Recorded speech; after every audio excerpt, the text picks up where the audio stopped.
네, 오후장 시장 이슈들 몇 가지 점검 좀 해보겠습니다. 두 분의 전문가 나와 있거든요. 메리츠증권 여의도 영업부금융센터의 이기택 멘토 나와 있고요. 교보증권 여의도금융센터의 윤여민 멘토도 함께하겠습니다. 두 분 어서 오십시오. 네, 안녕하십니까. 자, 일단은 국내 증시가 아침부터 조금 약세로 출발한 이유는 미국의 부채 한도 협상이 또 지지부진 길어질 것 같다라는 거 아니겠습니까? 이 부채 한도 협상이 시장에 미칠 영향력 그리고 앞으로도 이게 뭐 한 주나 두 주 정도 엑스데이트가 늘어난다는 얘기도 있고요. 그러면 더 길어질 수도 있다는 얘기인데 어떻게 봐야 될까요? 윤여민 멘토부터 얘기하실까요? 네, 일단 이게 뭐 지난주부터 계속 얘기가 좀 나오고 있는 상황이라 볼 수 있을 것 같은데요. 일단 저는 이제 뭐 여러 가지 진통 혹은 뭐 이제 정치적인 액션이 있겠습니다만 결국 이제 증시에 미치는 영향은 어쨌든 한정적이지 않을까 생각을 합니다. 결국 뭐 지난 사례를 봤다 하더라도 뭐 78번에 거의 80번 정도의 협상이 있었습니다만 제가 볼 때는 늘 끝은 똑같았기 때문에 결론은 똑같았기 때문에 과정 자체는 좀 험난할 수 있겠습니다만 제가 볼 때는 결론이 나와 있는 어떤 정답지가 아닐까 좀 생각을 하고 있고 오히려 그러한 측면에서 봤을 때 좀 금리에 대한 부분이 조금 뒤로 좀 밀렸다는 점 이런 점이 오히려 저는 좀 더 제가 볼 때는 봐야 할 좀 중요한 뉴스가 아닐까 좀 생각을 하고 있고요. 네. 결국 이렇게 좀 시장이 좀 조정이 나오는 상황이라고 한다면 그동안 좀 담지 못했던 최근에 좀 강했던 포트가 좀 쉬어가게 된다고 하면 이런 부분에서 오히려 좀 매수한 어떤 관점으로 봐야 되지 않을까라는 좀 생각을 하면서 오히려 지금 상황에서는 좀 어떻게 보면은 실적 관련된 부분들에서 좀 증명이 됐습니다만 주가가 좀 많이 내려오고 있는 좀 그런 종목들에는 옥석 관리가 좀 필요한 시점이 아닌가 생각하고 있습니다. 시간의 문제일 뿐 미국 부채 한도 협상 결국에는 한도를 늘려주면서 끝날 거기 때문에 이때 조정이 있다라고 하면 도리어 그가 못 담았던 종목들을 포트에 담는 기회로 활용하는 것도 괜찮다라는 말씀을 윤여민 멘토께서 해주셨거든요. 이기택 멘토도 같은 의견이신지 좀 들어보겠습니다. 예, 뭐 사실상 계속해서 증시가 올라왔던데 한번 숨고르기를 하는 때 뭐 때문에 뭐 조정이 숨고르기를 하나라는 되려 증시가 조정이 나오니까 빌미를 좀 찾아서 요번 달 초서부터 나왔던 그 빌미를 네. 다시 또 꺼내든 게 아닌가 싶습니다. 방금 전에 말씀하셨던 것처럼 어차피 협상 지연이 됐지만 협상은 이루어질 것이고 그에 따라서 만약에 증시가 조정이 나온다라고 하면 좋은 매수 기회가 되지 않을까 그렇게 보여지고요.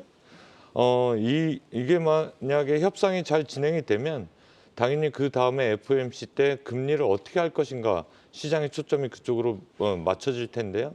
만약에 금리를 동결한다라고 하면 안도랠리가 한 차례 나올 수가 있어서 이번 조정이 매수 기회였다는 걸 또 그때 가서 늦게 깨닫지 않을까 싶기 때문에 만약에 이번에 조정이 나온다라고 하면 다음번 FOMC 전까지는 매수하는 기회나 찬스로 잡았으면 좋겠다라고 말씀을 드리고 싶습니다. 두 분 의견이 비슷하십니다. 다만 이제 어떤 걸 살 것이냐가 우리 투자자들 입장에서는 되게 중요할 것 같긴 한데 오늘은 앞서 이제 중국발 불확실성에 대한 얘기를 조금 했습니다. 왜냐하면 중국이 이제 코로나 재확산 우려감이 좀 커졌기 때문에 그렇다고 한들 중국이 예전처럼 완전히 폐쇄를 할 것이냐 또 그렇지는 않아 보이거든요. 그렇다면 이 이슈도 해석하면서 이 약간 조정받는 구간에 우리는 그럼 어디에 주목을 해야 될 것이냐를 제가 질문을 드리겠습니다. 윤현 멘토부터 얘기하실까요?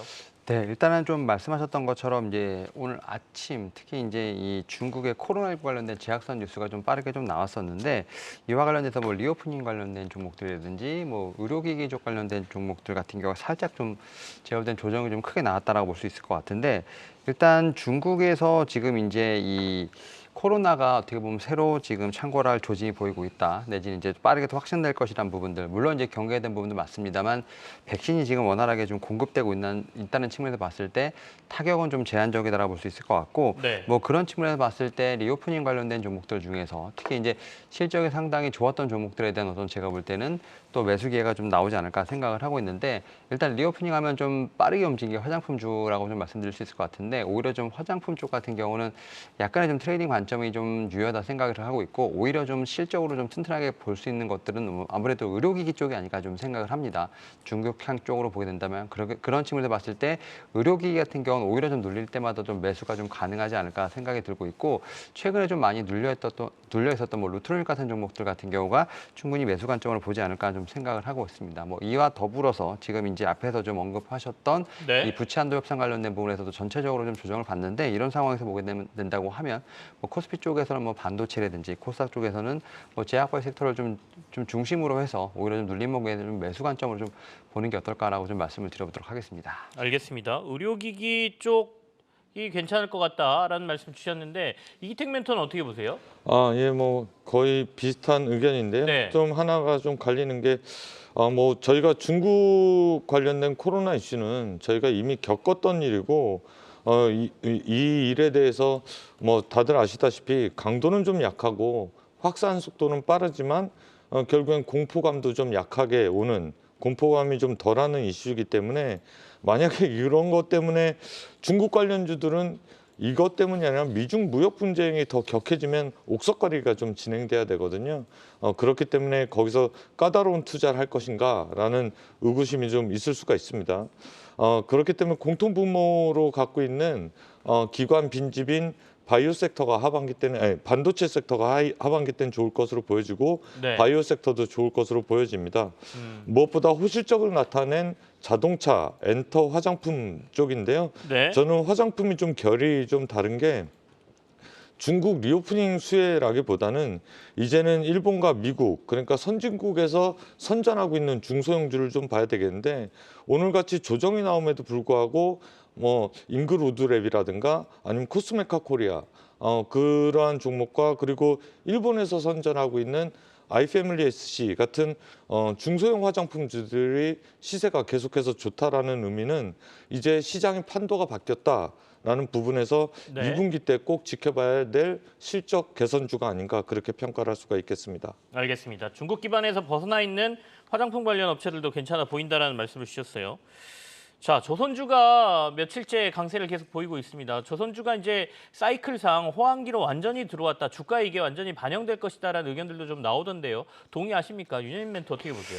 네, 사실 이제 작년 한 9월 달쯤이죠. 뭐 태조 이방원과 관련되면서 일단은 한번 좀 이제 시세가 한번 나왔었고, 또 이제 좀 잠잠한 부분이 좀 어떻게 보면 주가 조정이 조금 길게 가다가 다시 한번 주목을 받는 상황이라 볼 수 있을 것 같은데, 일단 올해 같은 경우는 실적에 대한 부분들이 좀 더 제가 보기에는 기대감이 있지 않을까 생각을 합니다. 어떻게 보면 이제 만년 적자 기업인 뭐 삼성중공업마저도 올해 지금 연간으로 봤을 때 영업이 2천억 정도의 흑자 전환에 대한 예상되는 부분들, 이런 부분들이 결국은 그동안 LNG의 어떤 수주에 관련된 부분들이 이제는 확실히 좀 숫자로 찍히는 부분이 있지 않을까 좀 생각을 하고 있고, 여기에 대해서 뭐 카타르 관련된 얘기들이 조금씩 더 나오고 있습니다. 좀 더 추가적인 발주할 수 있는 부분들, 이런 부분들에서 오히려 우리 같은 경우는 좀 더 이제 이런 선박을 좀 골라받을 수 있는 좀 그런 공급자 우위 시장의 어떤 이런 부분을 점하고 있는 부분이 있기 때문에 여기에 대한 추가 모멘텀도 있지 않을까 생각을 하고 있습니다. 또 여기다 또 한 가지 더 있다면 이제 신규 성과가 좀 계속 오르고 있는 부분들, 계속해서 지금 이제 고가의 선박을 좀 수주할 수 있는 어떤 그러한 좀 여력이 있는 부분이 있기 때문에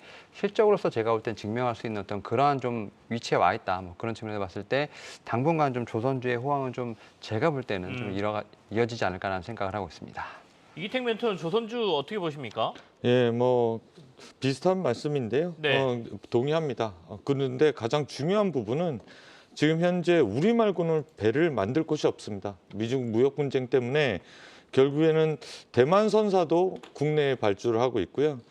그리고 뭐 배를 발주해야 될 선사들이 결국에는 발주할 곳이 없어서 국내에 러브콜을 보내고 있습니다. 중국에 설득할 것인가를 놓고 봤을 때 가장 리스크한 건 공기도 공기고, 그 이후에 배의 퀄리티도 퀄리티지만 앞으로 미중 무역 분쟁 이후에 그게 원활하게 자기가 원하는 배를 가져갈 수 있을까를 놓고 봤을 때 리스크한 부분이 있어서 배를 만들 곳은 우리뿐이 없다를 볼 수 있겠습니다. 또한 경쟁 국가인 일본 역시 일본은 결국에는 자기네가 갖고 있는 그 건조 기술에 한정해서 이제 선사들한테 요구를 하고 있는 반면에 우리는 맞춤 형식의 선사들이 원하는 배를 만들고 있어서 결국에는 선사들의 러브콜은 하반기로 갈수록 계속 이어질 것이다, 그렇게 볼 수가 있겠습니다. 네. 뭐 옷으로 표현하면 맞춤복과 기성복 같은 건데요. 선사들은 훨씬 맞춤복을 원한다라는 입맛에 맞는 배를 건조할 수 있다, 그렇게 보시면 되겠습니다. 그렇기 때문에 국내 조선사들은 올해 상저하고의 실적 흐름을 좀 보여줄 것으로 보여지는데요. 작년, 재작년 LNG선, 러시아 우크라이나 사태 이후로 LNG선의 발주가 많아서 올해 결국에는 그 몫을 못할 것이다. 그러니까 조선사들이 발주가 그 정도 되지 않을 것이다라는 우려 때문에 상반기 때는 좋지 못한 흐름을 계속 보여왔습니다만 결국엔 1분기 지나서 도크를 계속 채워나가는 수주 실적을 보이면서 앞으로도 하반기 때 실적 개선에 대한 기대감이 높아질 수 있다. 그렇게 볼 수가 있겠습니다. 알겠습니다. 자, 장이 잘하면 오후에 플러스로 돌아설 수도 있겠습니다. 코스피 종합지수가 지금 3포인트 정도 하락세까지 하락폭을 좀 좁혀놓은 상황이거든요. 계속해서 보면서 제가 말씀을 좀 드리도록 하죠.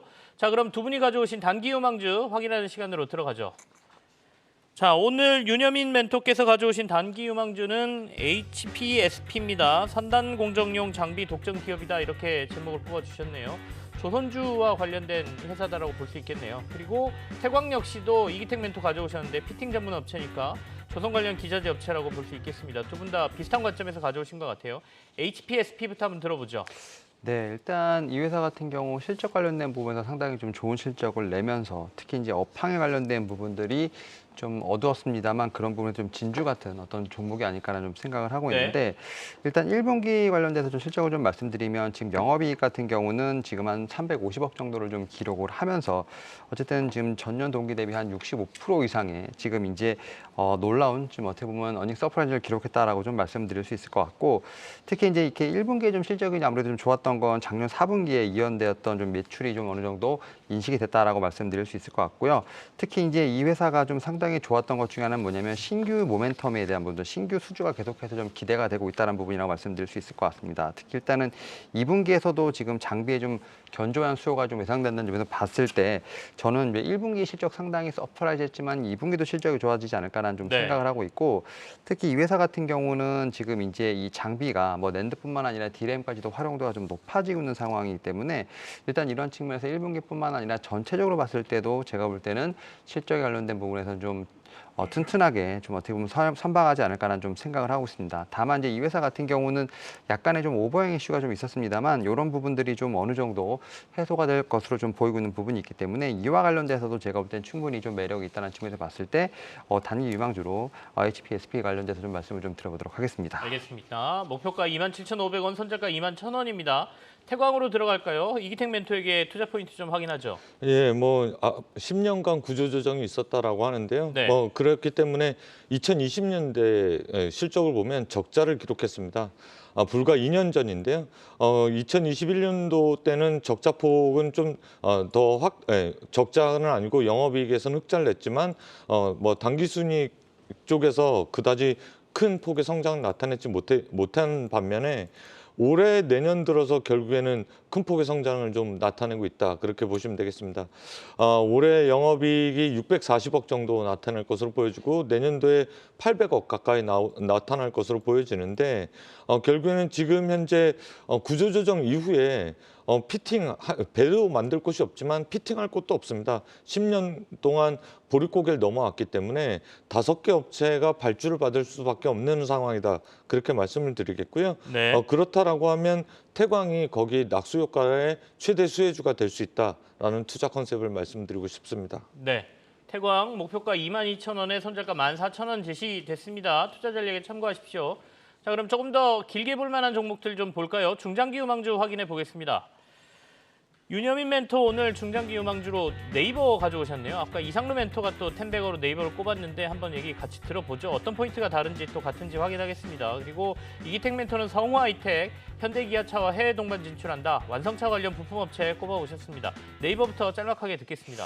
네, 일단 뭐 앞에서 언급을 좀 많이 해주셨기 때문에 일단은 뭐 챗 GPT 관련된 부분들, 뭐 1분기 때 상당히 좀 어떻게 보면 키워드로서 좀 강했던 부분들, 이런 부분들이 이제는 제가 볼 때 실생활에 얼만큼 녹아드느냐, 그에 따라서 숫자가 찍히냐가 상당히 중요하지 않을까 생각을 하는데 네이버 같은 경우 이제 하이퍼 클로버 X라는 부분, 이제 이런 좀 GTP가 지금 어떻게 보면 하반기 이후에 좀 서비스가 본격적으로 도입될 것으로 보이고 있는데요. 특히 이런 부분들이 흔히 얘기해서 검색뿐만 아니라 뭐 쇼핑이라든지 뭐 블로그, 지식인 같은 주요 서비스 전반에 도입되는 부분이 있기 때문에 이와 관련돼서 분명히 좀 숫자가 정확하게 찍히는 제가 볼 때 그러한 기업이 아닐까라는 좀 생각을 하면서 네. 이와 관련돼서 좀 네이버를 좀 말씀을 드리고 일단 그리고 네이버 같은 경우는 하반기에 제 커머스 관련된 부분에서 분명히 좀 실적이 올라올 수 있지 않을까라는 좀 생각을 하고 있습니다. 뭐 그런 측면에서 봤을 때 조금은 이제 단기보다는 조금은 중장기로 하반기를 좀 보면서 좀 제가 볼 때는 볼 수 있는 종목이 아닐까 생각을 하면서 네이버 한번 좀 말씀을 드려보도록 하겠습니다. 알겠습니다. 목표가 25만 원, 손절가 18만 5천 원 제시됐습니다. 자, 그러면 중장기 유망주 성화하이텍, 이기텍 멘토의 투자 포인트 좀 확인해 볼까요? 예, 뭐 지금 현재 뭐 현대기아차의 호실적은 다들 아실 텐데요. 그와 더불어서 2분기, 1분기 실적을 거들떠 보면 가장 선전했던 쪽이 또 자동차 부품 쪽입니다. 마진율 개선과 탑라인이 성장하고 있다 그렇게 보시면 될 텐데요. 미국 진출과 선진국에서 현대기아차가 선전하고 있는 것은 다들 보도자료를 통해서 아실 겁니다. 제가 주목하는 부분은 인도 시장인데요. 네, 네. 앞으로 인도 시장에서 현대기아차가 선전할 경우에 동반 진출해 있는 동사가 성화하이텍이 수혜를 볼 것으로 예상되는데 인도의 도시화율이 중국의 2007년도 정도의 도시화율입니다. 지금 현재 30%뿐이 안 되는데요. 도시화율이 가장 먼저 진척이 된다라고 하면 인프라 투자 이후에 가장 먼저 성장할 것이 완성차다 그렇게 보시면 되겠고 거기에 동반 진출해 있는 성화하이텍이 그 낙수 효과의 특수 효과를 좀 누릴 수 있다라고 보시면 되겠습니다. 그렇기 때문에 향후에 뭐 단기적인 게 아니라 중장기적으로 현대 기아차의 성장과 같이 계율을 할 수 있는 몇 안 되는 종목이다 그렇게 평가를 할 수가 있겠습니다.